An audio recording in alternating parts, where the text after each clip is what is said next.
Hello, I'm Nige. Hi, Anders. Happy Christmas to you. You're here for a cheeky extra. Nige? Yeah, we just finished recording some the Christmas beers review, which was before Christmas, but this is coming out on Christmas Day. So Merry Christmas to you all. Absolument, as they say in France. So it's a cheeky extra. Yeah. What have you gone for? Go on, you tell me. I've gone for a stout. Have you now? A strong one. Of course you have. El Passout. El Passout? Okay, tell me more. Tell me more. It's from the Tudor Brewery and brewed especially to celebrate our 10th anniversary. This rich dark stout has distinctive cinnamon, chocolate, and chili flavors. Okay. No, that's a no-go for you. I know that. So, right, okay. Yeah, that's a given. Tudor Brewery? It's a Welsh one. I had one of their stout, their dark beers the other week.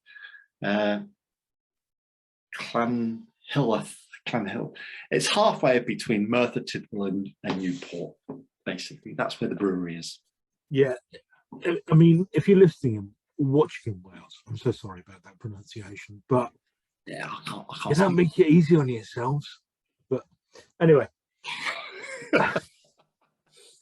I've gone. Yes, it's a gift. It's a gift from you. Yeah, and yeah, it's that one. It's that sod. It's the Gulden Draak Classic. It comes in at 10.5% alcohol. Perfect for Christmas Day. I only gave it to you because I didn't like it. Yeah, I know. Yeah. Coffee in it or coffee flavors. No, I don't want that. I'll give it to Anders instead. Yeah, yeah. You know, I'm willing to take anything you're willing to give. So, do you want to get yours in your glass first? Yeah, let's do that. Hang on. Let me just get beer can ready to go. There we go. Now, this is part of my collect. I bought a load of beers from Lidl in a box of Belgian beers, and this is the last one that we're doing now. We had 4 beers at 10.5%.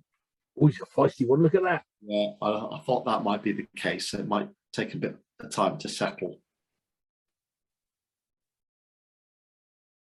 And this had over notes of coffee. And I thought, oh, I don't want that. I'll give it to Anders then.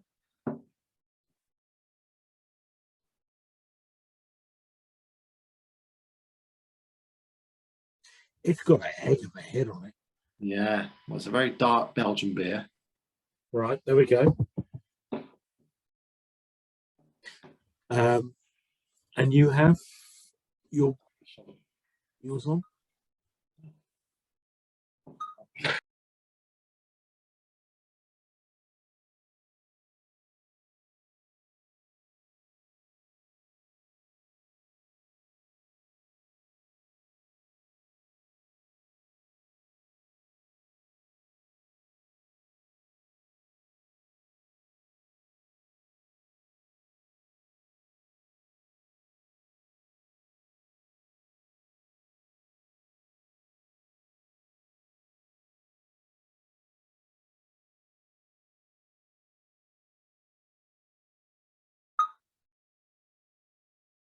Well, that's looking lovely. Oh, there's a lot going on there. Sorry, what did you say the APV was on that? It's 7.5%. Okay, all right. Quite a weak beer compared with yours. I thought I'd definitely hope to you. Week in, week out, you've pissed on me, APV wise. But due to one of the beers you've given me, I've been able to match you. So look a better you. No, there's a bit of sweetness in the aroma there, but it's a very dry sweetness that's coming off there.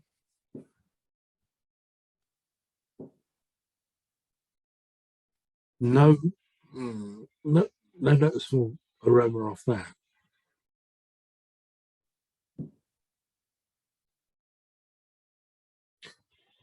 Just one. Ick a bit more. There we go. There we go. It's all in the glass.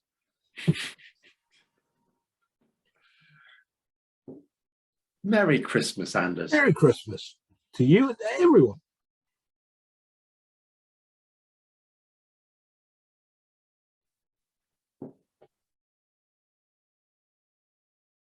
Wow.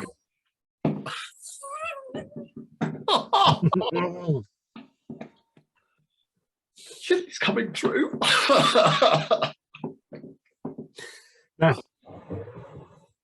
this is a hearty beer. is it really? Yeah. I've got that. Yeah. It's just burnt me, I think. Now, you see, this is quite sweet. Stop looking down my top. This is quite a sweet beer. We had a conversation recently about banana-y beers. Yeah. We get a beer with a slight banana hint to it. Sometimes it means something's not quite right. I assume this is a Belgian beer, and therefore it's been, because in a lot of Trappist monastery beers, there's quite a big banana taste, and that's what I'm getting from this foremost. Really? Well, that's interesting. Are there overtones of coffee there anywhere? No, you'd have loved it.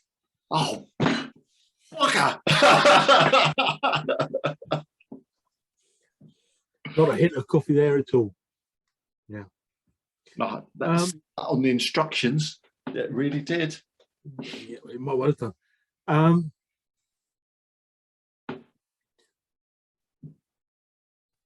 Right. Okay. Hang on, because there might be.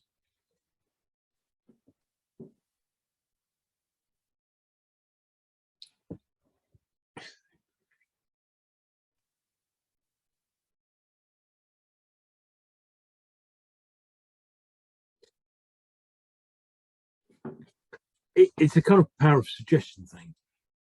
I'm not really getting coffee from it at all. No. But I'm searching for it. So right at the back end, You're getting a hint of something that could be construed as being coffee. Well, texture-wise, this is great, lovely mouthfeel, but cinnamon, I think it's cinnamon, chocolate, and chili. That's basically the flavors here. Yeah, and chili. Basically, all is chili. I've had a chili beer before, and that just hurt. It hurt so much. I had a set of 3 bottles, and I had mild, medium, and strong chili. On Christmas Day, because there were Christmas beers, I had the mild chili beer, and it hurt so much. Really? Okay. Let me see. And it's just overwhelming. Right. But okay. This is much lower down in the mix than the mild one I had on that Christmas Day. Okay. Right. I have stuff to say here. Yeah. Stop putting chili in everything. Yeah, I love chili. I love a chili. I love spice. I love heat. But people are starting to put chili in beer. Don't do that. Chili. People are starting to put chilies in cheese. Don't do that. What annoyed me about those chili beers I had at Christmas that time? Yeah. Because you got the taste and flavour of the beer right at the start. I think, oh, that's gorgeous. And then, bang, the chili hit, and it ruined it. And I thought that was such a lovely best bitter before the chili hit. And it was so annoying.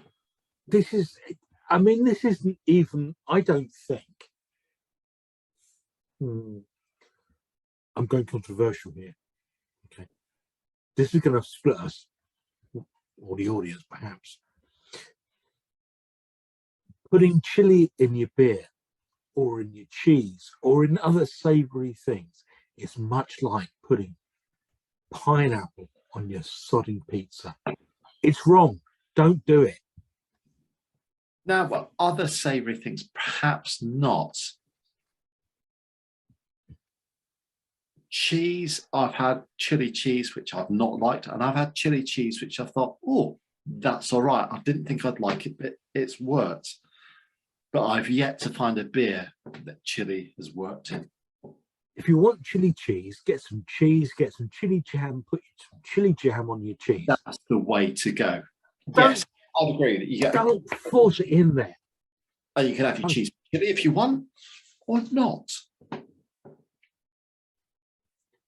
You can make your most perfect cheese, and you can let people make their own decisions about what to do with it afterwards. Don't go sticking chili in it. Yeah. Don't go sticking chili in your beer, because it doesn't work.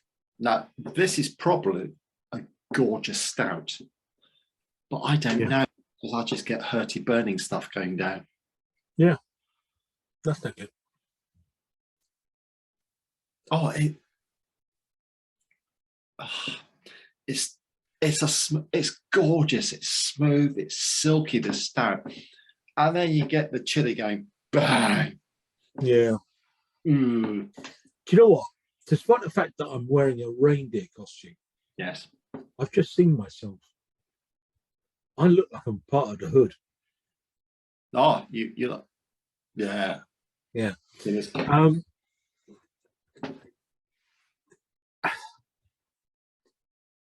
It is a thing.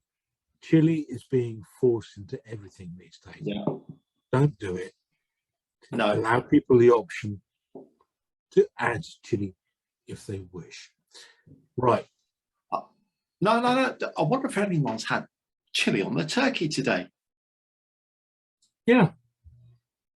I mean, you can do. You'd be insane. As you've been saying, putting chili into your beer. Yeah. Anyway, I'm wondering how many subscriptions are just signing off at this moment in time. No more. Honestly, if you have anything to say on this, let us know. I'm sure you will. In the meantime, Nigel, you have some Gong on your shoulder. I do. You do. Gong. The flying teapot. Flying Teapot. Which, as far as I know, I don't know an awful lot about Gong. No. But Gong, Flying Teapot seems to be the quintessential Gong album. Would I be right in saying that? Well, you got the Flying Teapot, and there's Flying Teapot Part 2, the second album, which is is there? I think. We've got the whole story there on the gatefold there. The Flying Teapot. It's little pixies that come down, and they're the pothead pixies. In keeping with the type of music it is, which I was not into. I hasten to add. I've got Radio Gnome, Invisible, Invisible, as they say in the song. Then they got the Flying Teapot. That's on side one. So it's getting a bit proggy because there's only two. It's prog. I'm sorry, it's prog. No, because on side 2 you got the Pothead Pixies. Yeah, and that's 3 minutes long. That's a pop song. Thank you very much. That's fine. Yeah. But your first side, I'm sorry. Yeah, Flying Teapot, I'll give you that because that's 12 minutes 30, the Flying Teapot song. Mm-hmm. But in my defense, that's not as good as Radio Gnome, Invisible. Side 2, you have the Pothead Pixies, then the Octave Doctors, then Zero the Hero, and the Witch's Spell, and then the Witch's Song. Now, you see, I do include Gong in the kind of progressive genre.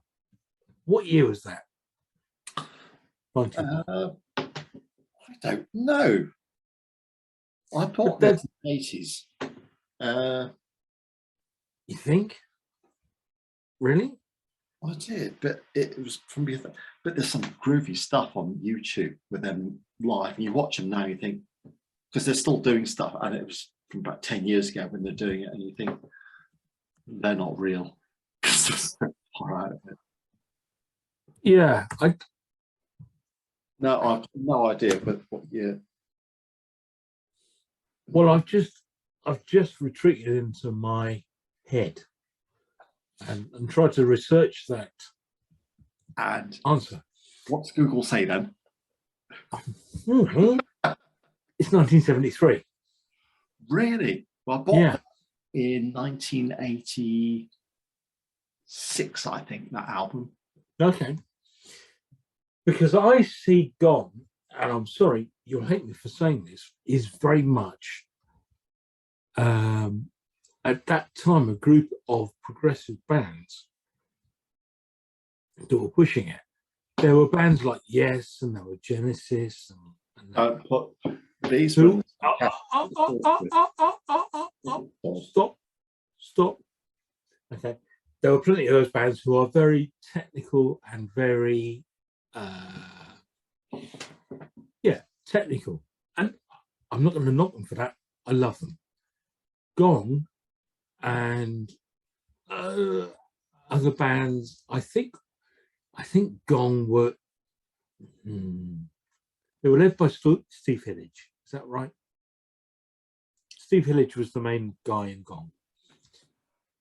And I don't know. There's a lot of it. Yes, Steve Hillage. Steve Hillage, yeah. But for me, the drummer, Okay. he made it for me. Got being a drummer, but awesome drumming, especially in album 2.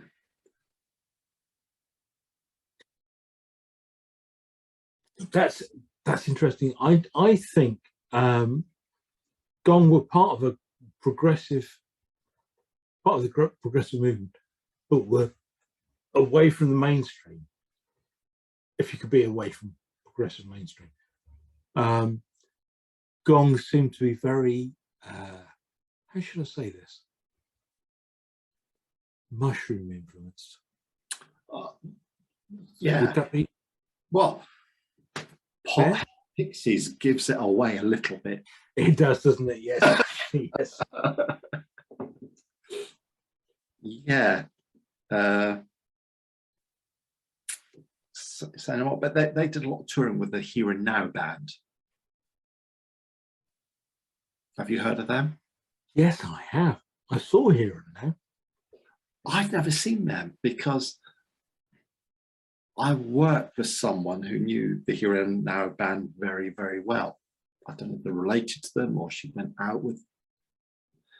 And but they were quite Dorset based, the Here and Now band. Yeah, they were. I saw them with an old girlfriend of mine called Debs, and she took me to see Here and Now at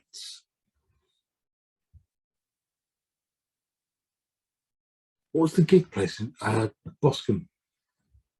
Oh, the Brickies or No, sorry, no, Boscombe. Oh, the Academy. the Academy. That's it. Yeah, I saw Here and Now at the Academy.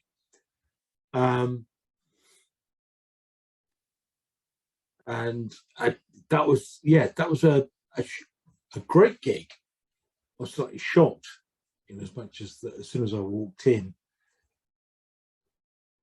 due to no fault of my own, I was high as a kite. There was a lot of people smoking illegal stuff around me. Naughty.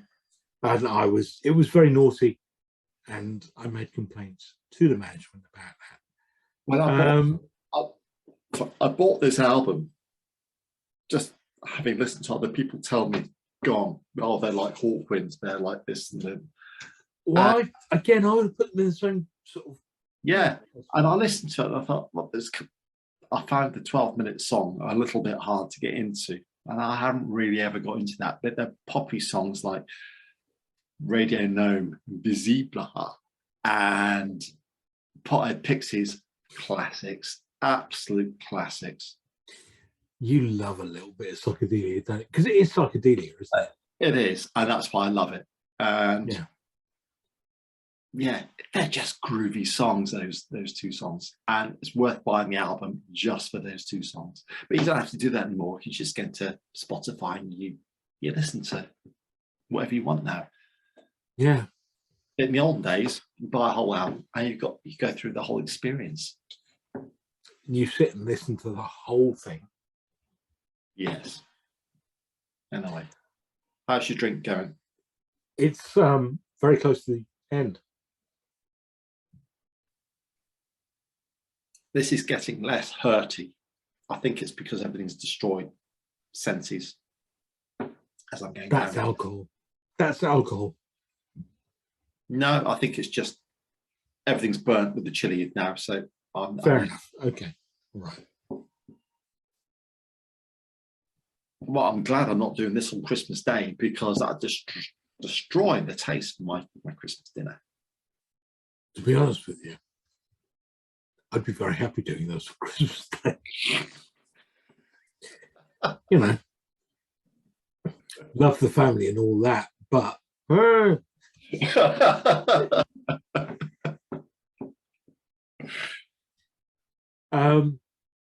but it is time to say goodbye. It's been a year, hasn't it? We've been doing this for a while now. Next program, we'll do a review of our first year. Well, it's not a year, but our first calendar year. If that's absolutely, yeah. That's finishing off. Very sweet. I can see why they're saying coffee, but again, it's not as coffee as some stouts I've had. Look, you know the rules. You like, you comment, subscribe. If you don't, it's lovely. Thanks for watching anyway. Happy Christmas. Bye-bye.